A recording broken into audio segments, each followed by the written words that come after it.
بسم اللہ الرحمن الرحیم۔ اعوذ باللہ من الشیطان الرجیم، بسم اللہ الرحمن الرحیم۔ عزیز طلبہ کرام، آج ہم اصول الفقہ المظفر دوم کا سبق نمبر 103 پڑھنے جا رہے ہیں، اور آج انشاءاللہ بیان کریں گے مسئلے میں قول حق کے تیسرے حصے کو۔ چونکہ مصنف نے بیان کیا تھا کہ ہم اجتماع کے جواز کے قائل ہیں، اور اس میں مصنف نے 3 طرح کے مطالب کو بیان کیا، جس میں انہوں نے اپنی دلیل کو واضح کر دیا کہ ہمارے نزدیک اجتماع جائز ہے، چاہے وہ امر کا ہو چاہے وہ نہیں کا ہو۔ مصنف فرماتے ہیں ہم نے یہ بات ثابت کر دی کہ حکم افراد کو ملاحظہ کر کے لگایا جاتا ہے، البتہ حکم جو ہے وہ خود عنوان کے اوپر ہوتا ہے، نہ کہ معنونات کے اوپر۔ مصنف فرماتے ہیں ہم اس کی ایک مثال پیش کرتے ہیں کہ ادبیات کے باب میں ہم کہتے ہیں کہ فعل اور حرف وہ ہیں کہ جن کے بارے میں خبر نہیں دی جاتی، یعنی الفعل والحرف لا یخبر عنہ، جیسا کہ آپ علم النحو وغیرہ میں پڑھ چکے ہیں کہ فعل اور حرف وہ ہوتے ہیں کہ جو کبھی بھی مبتدا واقع نہیں ہو سکتے، ان کے بارے میں کبھی بھی خبر نہیں دی جا سکتی۔ فرماتے ہیں ممکن ہے کوئی ہمارے اوپر اعتراض کرے کہ یہ قضیہ خود اسی قضیے سے باطل ہو جاتا ہے، کیوں؟ اس لیے کہ یہ اس جملہ اسمیہ کے اندر مبتدا بن رہے ہیں اور ان کے بارے میں خبر بھی دی جا رہی ہے، جیسے جو ہم نے خود کہا کہ الفعل لا یخبر عنہ، الفعل کیا بن رہا ہے؟ مبتدا بن رہا ہے۔ آپ کہتے ہیں مبتدا بن نہیں سکتا، یہاں پہ الفعل مبتدا، لا یخبر عنہ اس کی بن جائے گی خبر۔ اسی طرح ہم کہتے ہیں الحرف لا یخبر عنہ، حرف جو ہے اس کے بارے میں خبر نہیں دی جا سکتی، اب یہاں پہ الحرف مبتدا ہے، لا یخبر عنہ اس کی خبر۔ فرماتے ہیں یہاں پہ تو مبتدا بن رہے ہیں، آپ نے کیسے کہہ دیا کہ فعل اور حرف جو ہے وہ کسی حال میں مبتدا نہیں بن سکتے؟ مصنف فرماتے ہیں اس کا جواب یہ ہے کہ یہاں پر فعل اور خبر کے عنوان میں ہمارے پاس 2 صورتیں ہیں۔ کبھی اس کو خود عنوان کے اعتبار سے ملاحظہ کیا جاتا ہے، اس اعتبار سے کہ ان کو مبتدا بنایا جا سکتا ہے، کیونکہ یہ حمل اولی ہے، کہ حمل اولی میں کیا ہوتا ہے کہ جہاں پہ ہم صرف اور صرف اس کے مفہوم کو ملاحظہ کرتے ہیں، نہ کہ اس کے افراد اور مصادیق کو۔ فرماتے ہیں کہ اس اعتبار سے ہم اس کو مبتدا بنا سکتے ہیں کہ ہمیں خود فعل کا مفہوم یہاں پہ فرض کر رہے ہیں، نہ کہ ضربا یضربو یفعل وغیرہ۔ فرماتے ہیں ہم ان کی یہاں پہ بات نہیں کر کے بلکہ خود مفہوم فعل کی بات کر رہے ہیں۔ اس طرح فرماتے ہیں ہم خود حرف کے مفہوم کی بات کر رہے ہیں، یعنی یہ جو ہا، را اور فا، اس کا مفہوم جو ہمارے ذہن میں آ رہا ہے ہم اس کی بات کر رہے ہیں، نہ کہ من، فی، با، الی، حتی وغیرہ، ہم ان کی بات یہاں پر نہیں کر رہے ہیں۔ فرماتے ہیں یہاں پہ ہم حمل اولی کے اعتبار سے کیا کر رہے ہیں؟ خود فعل اور حرف کے مفہوم کو ملاحظہ کر رہے ہیں، نہ کہ اس کے افراد کو۔ یہ ہوگی پہلی صورت۔ فرماتے ہیں اس صورت میں تو ہم اس کو مبتدا بنا سکتے ہیں، کوئی حرج نہیں ہے۔ لیکن فرماتے ہیں کبھی اس عنوان کو افراد کے ساتھ ملاحظہ کیا جاتا ہے کہ اس صورت میں ہم اس کو مبتدا نہیں بنا سکتے۔ یہ جو آپ نے اعتراض کیا ہے، فرماتے ہیں اعتراض آپ نے اس اعتبار سے کیا کہ یہاں پہ جو مبتدا بن رہا ہے یہ حمل اولی کے اعتبار سے بن رہا ہے، کہ ہماری مراد یہ نہیں ہے، ہماری مراد فعل کے افراد اور مصادیق ہیں کہ جس سے فعل حکایت کر رہا ہے۔ اس طرح فرماتے ہیں ہماری مراد حرف کے افراد ہیں کہ جس سے خود الحرف کیا کر رہا ہے؟ حکایت کر رہا ہے۔ فرماتے ہیں اس اعتبار سے ہم اس کو مبتدا نہیں بنا سکتے۔ البتہ فرماتے ہیں حکم عنوان پر ہوتا ہے، لیکن یہ حکم معنونات کی وجہ سے قائم ہوتا ہے، بس یہاں پہ جو حکم آتا ہے وہ عنوان پر ہی آتا ہے اور عنوان سے معنون میں سرایت نہیں کرتا، بلکہ یہ صرف اور صرف موضوع اور تکلیف کے لیے مصح قرار پاتا ہے۔ پس وہ افراد جو اس بات کے قائل ہیں کہ عنوان معنون میں سرایت کرتا ہے اور براہ راست حکم عنوان پر آتا ہے، انہوں نے حقیقت میں غفلت سے کام لیا ہے، اور وہ مصح موضوعیت اور خود موضوع الحکم میں خلط واقع کرتے ہیں۔ آخر مصنف فرماتے ہیں کہ اگر تو قائل نے سرایت کی مراد یہ ہو کہ عنوان معنون میں فانی ہو جاتا ہے، جیسا کہ ہم خود اس بات کے قائل ہیں، فرماتے ہیں اگر تو وہ اس بات کے قائل ہیں، یعنی سرایت کا مطلب یہ ہے کہ حکم جو ہوتا ہے وہ عنوان سے سفر کرتا کرتا کرتا جا کے معنون پر تمام ہو جاتا ہے۔ فرماتے ہیں اگر تو اس سرایت سے ان کی مراد یہ فنا ہے، فرماتے ہیں پھر تو ان کی بات درست ہے، لیکن مصنف فرماتے ہیں کہ وہ اس بات کے قائل نہیں ہے، بلکہ ان کے نزدیک اصلاً یہاں پہ عنوان سے سفر شروع ہوتا ہی نہیں ہے، بلکہ حکم جو براہ راست وہ معنون کے اوپر ہی آتا ہے، عنوان کے اوپر آتا نہیں ہے۔ حالانکہ ہم بھی اس کے آئینہ اور حاکی بننے کے قائل ہیں، لیکن مصنف فرماتے ہیں ہم سرایت کے ہرگز قائل نہیں ہیں۔ یعنی ہم بھی کہتے ہیں آئینہ بنتا ہے اپنے افراد سے، اور جب تک اس کے افراد نہیں ہوگے تب تک خود عنوان بھی ہمارے لیے کافی نہیں ہوگا، لیکن فرماتے ہیں ہم اس کے باوجود سرایت کے ہرگز قائل نہیں ہیں، جیسا کہ یہ افراد اس بات کے قائل ہیں۔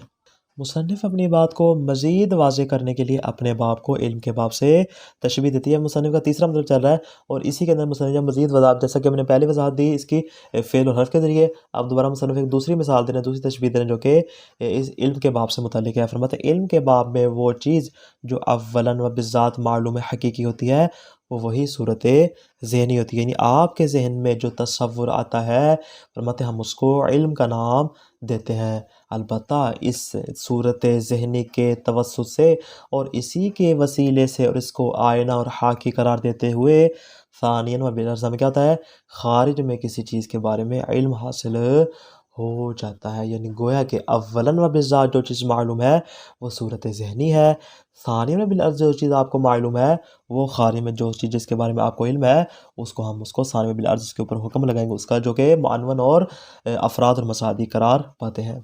مصنف فرماتے ہیں معید پیش کریں، فرماتے ہیں علم کے باب میں ہم جب علم کی تعریف کرتے ہیں، جیسا کہ آپ منطق وغیرہ میں علم کی تعریف پڑھ چکے ہیں کہ عقل کے ہاں کسی چیز کی صورت کا حاصل ہو جانا، اس کو ہم کیا نام دیتے ہیں، اس کو ہم علم کا نام دیتے ہیں۔ الصورت الحاصلۃ عند العقل، عقل کے ہاں کسی چیز کی تصویر کا اور صورت کا حاصل، اسی صورت ذہنی کو کیا کہتے ہیں، ہم علم کا نام دیتے ہیں، اور فرماتے ہیں یہی صورت ذہنی کا دوسرا نام ہو جائے گا، یعنی خارج سے پہلے جو چیز ہمارے ذہن میں حاضر ہوتی ہے اس چیز کی تصویر ہے، لیکن خود وہ شے خارجی ہمارے ذہن میں حاضر نہیں ہوتی بلکہ وہ ثانیاً و بالعرض اسی تصویر سے ہمیں معلوم ہوتی ہے۔ بس اس اعتبار سے فرماتے ہیں معنعروفی میں جو حکم آتا ہے، جو تکلیف شرعی آتی ہے وہ اسی عنوان کے اوپر آتی ہے کہ جس کے توسط سے معنون تک پہنچا جاتا ہے اور اس میں فنا ہو جاتا ہے۔ عبارت پہ غور کیجیے گا، وَإِذَا عَثَرَ عَلَيْكَ تَفْهَمُ مَا نَرْمِ إِلَيْهِ فَاعْتَبِرْ ذَلِكَ فِي مِثَالِ الْحَرْفِ۔ فرماتے ہیں کہ اگر آپ کو میری بات اس انداز سے سمجھ نہیں آ رہی تو میں آپ کو دو طرح کی مثالیں پیش کروں گا جس سے انشاءاللہ آپ کے لیے بات مزید واضح ہو جائے گی، گویا کہ اصل عبارت کو مصنف جو بار بار مختلف تعبیرات کے ذریعے آپ کے لیے واضح کرے تاکہ آپ کو مکمل طور پہ معلوم ہو سکے کہ قول حق کیا ہے۔ فرماتے ہیں فَاعْتَبِرْ ذَلِكَ فِي مِثَالِ الْحَرْفِ، فرماتے ہیں اس بات کو آپ حرف کے باب میں فرض کر لیں، حِينَمَا نَحْكُمُ عَلَيْهِ بِأَنَّهُ لَا يُخْبَرُ عَنْهُ۔ فرماتے ہیں حرف کے باب میں حکم لگاتا ہے کہ حرف وہ ہوتا ہے کہ جس کے بارے میں خبر نہیں دی جا سکتی، جو کبھی بھی مبتدا واقع نہیں ہو سکتا۔ فَإِنَّ عِنْوَانَ الْحَرْفِ وَمَفْهُومَهُ اسْمٌ يُخْبَرُ عَنْهُ۔ فرماتے ہیں جو خود حرف کا عنوان ہے اور جو حرف کا مفہوم ہے وہ ایسا اسم ہے کہ جس کو ہم یہاں پہ مبتدا بنانا، ہم کہتے ہیں الحرف لا یخبر عنہ، الحرف مبتدا لا یخبر عنہ، اس کی کیا ہو جائے گی، خبر ہو جائے گی۔ کیفا، فرماتے ہیں کیسے ممکن ہے آپ کہنے کہ اس کو مبتدا بنایا نہیں جا سکتا جبکہ یہ قضیہ خود آپ کے قول کو باطل کر رہا ہے۔ فرماتے ہیں وَقَدْ أُخْبِرَ عَنْهُ بِأَنَّهُ لَا يُخْبَرُ عَنْهُ، فرماتے ہیں آپ اسی کے بارے میں خبر دے رہے ہیں کہ اس کے بارے میں خبر نہیں دی جا سکتی، آپ کہہ رہے ہیں کہ اس کو مبتدا بھی بنا رہے ہیں اور کہہ رہے ہیں کہ اس کو مبتدا نہیں بنایا جا سکتا۔ وَلَكِن، مصنف یہاں سے جواب دے رہے ہیں، فرماتے ہیں إِنَّمَا صَحَّ الْإِخْبَارُ عَنْهُ بِذَلِكَ فَبِاعْتِبَارِ فَنَائِهِ فِي الْمُعَنَّوَنِ، مطلب اس کے بارے میں خبر دینا اسی صورت میں صحیح ہو سکتا ہے جب ہم عنوان کو معنون میں فنا کر دیں گے، لِأَنَّهُ هُوَ الَّذِي لَهُ هَذِهِ الْخَاصِيَّةُ وَيَكُونُ بِهِ الْغَرَضُ مِنَ الْحُكْمِ، فرماتے ہیں اس لیے کہ اس کی یہی خاصیت ہے اور یہی ہے کہ جس سے ہمیں حکم کی غرض، جو حکم لگا رہے ہیں کہ اس کو مبتدا نہیں بنا سکتے، یہ اسی صورت میں کہ جب ہم اس کے افراد اور مصادیق کے بارے میں بات کریں گے۔ ہم یہ تو نہیں کہتے خود حرف جو ہے وہ مبتدا نہیں ہوتا، آپ نے کبھی دیکھا کسی جگہ پہ حرف لکھا اور کہا یہ حرف ہے، یہ مبتدا نہیں بننا، بلکہ کیا ہوتا ہے حرف کے افراد اور مصادیق ہوتے ہیں، من ہے، فی ہے، الہ ہے، حتی ہے، متا وغیرہ۔ فرماتے ہیں جتنے بھی حروف ہیں جو اس کے افراد اور مصادیق ہیں، فرماتے ہیں ان کو ہم کیا کرتے ہیں یہاں پر ان کے بارے میں کہتے ہیں کہ لا یخبر عنہ، ومع ذالک لا یجعل ذالک کون المعنون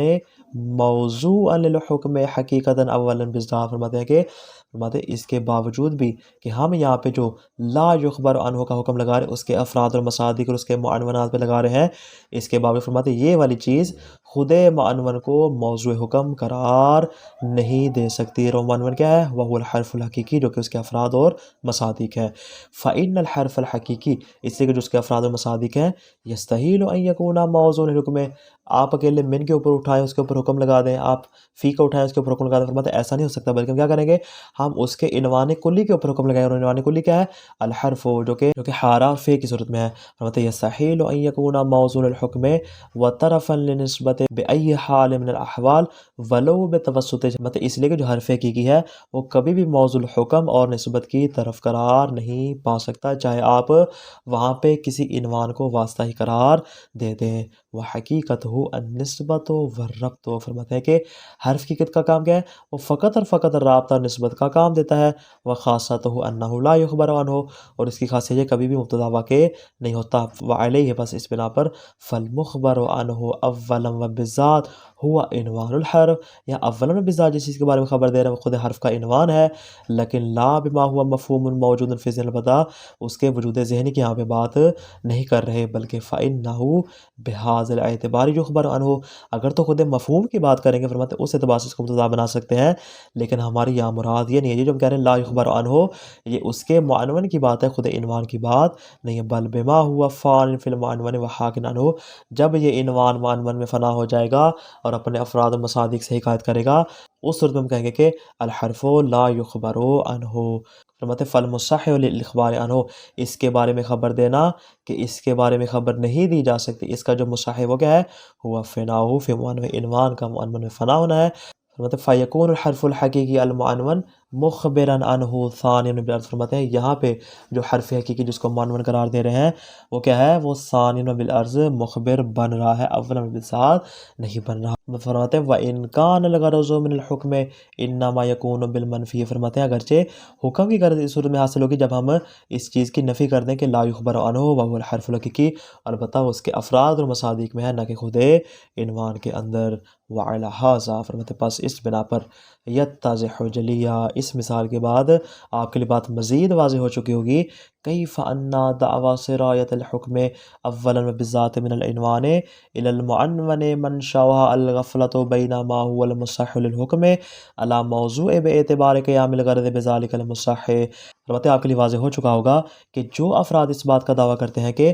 حکم اولا وبالذات عنوان سے معنون میں سرایت کر جاتا ہے، فرماتے ان کا منشا وہ غفلت ہے، کون سی غفلت؟ کہ یہ افراد مصح حکم کے درمیان اور خود حکم کے درمیان فرق نہیں کر پاتے، بینا ما هو المصح للحکم علی موضوع، ان کسی موضوع کے لیے مصح حکم قرار دینا، البتہ باعتبار قیام الغرض بذلک المصح، کہ یہ جو مولا کی غرض ہمیں حاصل ہو رہی ہے یہ اسی مصح کی وجہ سے حاصل ہو رہی ہے، فیجعل الموضوع عنوان حاکن عنہ، گویا کہ یہاں پہ موضوع کو عنوان اور حاکی قرار دیتے ہیں، فرماتے اس چیز کے درمیان وبین ما هو الموضوع الحکم القائم به الغرض، اور فرماتے ہیں کہ حکم کے لیے موضوع قرار دینا کہ جسے غرض مولا حاصل ہو رہی ہے اس کے درمیان فرق نہیں کر پاتے، فرماتے یہ ان کی غفلت ہے۔ فالمصح للحکم شیء والمحکوم علیہ والمجعول موضوعا شیء آخر، فرماتے ہیں حکم کے لیے مصح ہونا اور خود اس کے اوپر حکم لگانا اور اس کو موضوع قرار دینا شیء آخر، فرماتے یہ الگ چیز ہے۔ ومن العجیب ان تستر مثل هذه الغفلہ من بعض اہل الفن فی المعقول، فرماتے علم کلام میں بھی بعض اہل فن ہیں ان سے بھی اس طرح کی غفلت صادر ہے جو کہ درست نہیں ہے۔ آگے فرماتے ہیں نعم، ہاں البتہ ایک صورت ہے کہ جس میں ہم آپ کی بات کے ساتھ یا آپ ہماری بات کے ساتھ برابر کے شریک ہو سکتے ہیں، وہ کب ہے؟ اذا کان القائل بالسرایت یقصد ان العنوان یؤخذ ثانیا فی المعنون وحاکیا عنہ وان الغرض انما یقوم بالمعنون فذلک حق ونحن نقول به، فرماتے اگر قائل نے سرایت کی مراد یہ ہے کہ عنوان کو معنون میں فنا کر دیا جاتا ہے اور عنوان اپنے افراد سے حاکی قرار پاتا ہے اور جو غرض ہے وہ معنون سے ہی حاصل ہوتی ہے، فذلک حق، یہ بات درست ہے، ہم بھی اس کے قائل ہیں، ولیکن ذالک لا ينفع فی الغرض الذی یهدف الیہ، فرماتے جو ان کا مقصد ہے اس میں فرماتے ان کا اس بات کا قائل ہو جانا لا ينفع، ان کو فائدہ نہیں دیتا، کیوں؟ فرماتے لأننا نقول بذلك من دون ان نجعل متعلق التکلیف نفس المعنون، فرماتے لأننا نقول بذلك، فرماتے ہم بھی اس بات کے قائل ہیں البتہ من دون ان نجعل متعلق التکلیف نفس المعنون، لیکن ہم ان افراد کی طرح خود متعلق تکلیف کبھی معنون کو قرار نہیں دیتے، بلکہ وانما یکون متعلق له ثانیا بالعرض، اسی بات کا بار بار تکرار کر فرماتے ہیں کہ یہ ثانیا بالعرض کیا ہے؟ متعلق تکلیف قرار پاتا ہے، کل معلوم بالعرض، جیسا کہ جو چیز آپ کو بالعرض جو ہے وہ معلوم ہوتی ہے، اس کی صورتحال بھی ایسے ہی ہے، کما اشرنا الیہ فی ما سبق، جیسا کہ اس بات کا اشارہ ہم پہلے بھی کر چکے ہیں کہ فإن العلم، اب یہاں سے کیا کریں، دوسری مثال پیش کریں علم کے باب کی، فإن العلم انما يتعلق بالمعلوم بالذات ويتكمل به، اس لیے کہ جو علم ہوتا ہے وہ معلوم بالذات ہوتا ہے، اسی سے کیا ہوتا ہے، قائم ہوتا ہے، البتہ ولیس هو الا العنوان الموجود بوجود علمی، مطلب یہ والا جو حکم آ رہا ہے اول بذات، کس کے اوپر آ رہا ہے، خود عنوان کے اوپر آ رہا ہے کہ جس کا وجود علمی، جس کی صورت ذہنی آپ کے ذہن میں ہوتی ہے، ولیکن باعتبار فناء فی معنوی، لیکن یہ جو ہم کہہ رہے ہیں فلاں چیز آپ کو معلوم ہے، اور جو تحقق علم ہو رہا ہے فرماتے ہیں وہ اس اعتبار سے ہو رہا ہے کہ ہم عنوان علم کو اس کے افراد اور اس کے معنون میں فنا کر رہے ہیں، یقال المعنون، کہ ہم اسی افراد اور مصادق کے لیے کہتے ہیں کہ انہ معلوم ولکنہ فی الحقیقت ہوا معلوم الارض لا بالذات، کہ جو وجود خارجی ہے، وہ جو اس کا معنون ہے، جو اس کا مصداق ہے، وہ ہمیں معلوم ہے، لیکن وہ بالعرض ہمیں معلوم ہے، بالذات ہمیں معلوم نہیں ہے۔ وَهَذَا الْفَنَاءُ هو الذي يخيل للناظر ان المتعلق الحقیقی للعلم هو المعنون، فرماتے ہیں یہ جو فنا ہے یہی وہ بنیادی وجہ بنی ہے کہ جس کی وجہ سے خیال کیا جا رہا ہے کس بات کا، کہ جو متعلق حقیقی ہے وہ خود معنون ہے، فرماتے ہیں ایسا ہرگز نہیں ہے۔ معیت پیش کریں، والا سے کیا کریں، اسی علم کے باب میں جو ہم کہہ رہے ہیں حکم براہ راست آتا ہے وہ اس صورت ذہنی بھی آتا ہے، ثانی میں بھی لفظ حکم آتا ہے وہ اس کے وجود خارجی پر آتا ہے، فرماتے ہیں وَلَقَدْ أَحْسَنُوا فِي تَعْرِيفِ الْعِلْمِ، فرماتے ہیں کتنی اچھی تعریف کی علم کی، جیسا کہ آپ منطق وغیرہ میں پڑھ چکے ہیں کہ علم کیا ہوتا ہے، حصول و صورت الشیء لدى العقل، عقل کے ہاں کسی چیز کی صورت کا حاصل ہو جانا، اسی صورت ذہنی کا نام کیا ہے، علم ہے۔ فرماتے ہیں لا حصول نفس شیء، خود اس چیز کا حاصل ہو جانا علم نہیں ہوتا بلکہ اس کی صورت کا حاصل ہونا، ایک ہے اس کی صورت وہ اور چیز ہے، ایک ہے خود شے جو کہ اس کا وجود خارجی ہے، یہ ہو جائے گا معنون، اور جو اس کی صورت ہے یہ ہو جائے گا عنوان۔ فرماتے ہیں فالمعلوم بالذات هو الصورہ، فرماتے ہیں جو بالذات معلوم خود صورت ہے، لیکن والمعلوم بالعرض نفس شیء، جو آپ کو ثانی میں بالعرض معلوم ہے وہ خود چیز ہے، الذی حاصلت صورت لدى العقل، کی جس کی آپ کو عنوان کی صورت میں صورت آپ کو پہلے حاصل ہو چکی تھی۔ خلاصہ کیا ہوا آج کے درس کا، مصنف اپنی بات کو مزید واضح کرنے کے لیے دو طرح کی مثالیں پیش کرتے ہیں۔ پہلی مثال فعل اور حرف کی ہے، جس کے متعلق نحوی کہتے ہیں کہ جو مبتدا واقع نہیں ہو سکتے۔ اعتراض ہو سکتا ہے کہ اس کے ذریعے سے آپ کا قول باطل ہو جائے گا، کیوں؟ اس لیے کہ دونوں یہاں پہ مبتدا واقع ہو رہے ہیں۔ مصنف کے نزدیک اگر خود عنوان کا مفہوم مراد ہو تو مبتدا واقع ہو سکتے ہیں، لیکن یہاں ہماری مراد یہ نہیں ہے، بلکہ یہاں عنوان کے ساتھ افراد کو مد نظر رکھا جاتا ہے کہ جس میں مبتدا واقع نہیں ہو سکتے۔ اسی طرح فرماتے دوسری مثال ہماری جو وہ باب علم کی ہے کہ جہاں پہ حکم ذہنی تصویر پہ ہوتا ہے کہ جس کے ذریعے ہم خارج تک پہنچ سکتے ہیں، البتہ حکم جو ہے وہ براہ راست عنوان پہ آتا ہے اور یہ عنوان معنون میں فنا ہو جاتا ہے۔ والسلام علیکم ورحمۃ اللہ وبرکاتہ۔